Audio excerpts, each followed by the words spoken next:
साफ साफ बोलने के चक्कर में অভিনেত্রী শিল্পা শিন্ডে ঘিরে নতুন বিতর্ক শুরু হয়েছে। সম্প্রতি অভিনেত্রী স্বীকার করেছেন 2016 সালে জনপ্রিয় ধারাবাহিক ভাবিজি ঘর পর হে এর প্রযোজক সঞ্জয় কোহলির বিরুদ্ধে আনা যৌন হেনস্থার অভিযোগটি সম্পূর্ণ মিথ্যা ছিল। তার এই স্বীকারোক্তির পর সামাজিক মাধ্যম সহ নানা মহলে তীব্র সমালোচনার ঝড় ওঠে।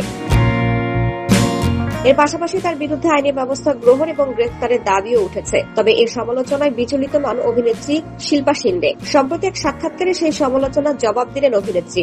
বলেন, মানুষ তার সম্পর্কে যা খুশি বলতে পারে এবং যা ইচ্ছা করতে পারেন, তবে তাতে তার অবস্থানের কোনো পরিবর্তন হবে না। তিনি দাবি করে বলেন, দীর্ঘদিন ধরে তাকে একতরফাভাবে বিচার করা হয়েছে এবং অনেকেই পুরো ঘটনার বাস্তবতা না জেনেই মন্তব্য করছেন।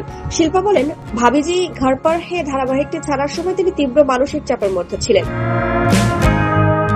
সেই সময় তাকে এমন কিছু চুক্তি সই করতে বলা হয়েছিল যা তার পেশাগত জীবনের জন্য ক্ষতিকর হতে পারত। পরিস্থিতি ক্রমেই জটিল হয়ে ওঠায় তিনি নিজেকে অসহায় ও একা অনুভব করেন। সেই হতাশা থেকে তিনি ভুল সিদ্ধান্ত নিয়েছিলেন বলে স্বীকার করেন। এদিকে অভিনেত্রীর এই বক্তব্যের পর সামাজিক মাধ্যমে নেটিজেনদের মাঝে নানা সমালোচনা শুরু হয়েছে। তাদের মতে মিথ্যা যৌন হেনস্থার অভিযোগ প্রকৃত ভুক্তভোগীকে ন্যায় বিচারের সংগ্রামকে দুর্বল করে দেয়। এছাড়া সমাজে এমন অভিযোগের গ্রহণযোগ্যতা নিয়ে প্রশ্নবিদ্ধ করে। সংগঠন অল ইন্ডিয়া সিন ওয়ার্কার্স অ্যাসোসিয়েশনও শিল্পার বিরুদ্ধে আইনি ব্যবস্থা নেওয়ার দাবি জানিয়েছেন।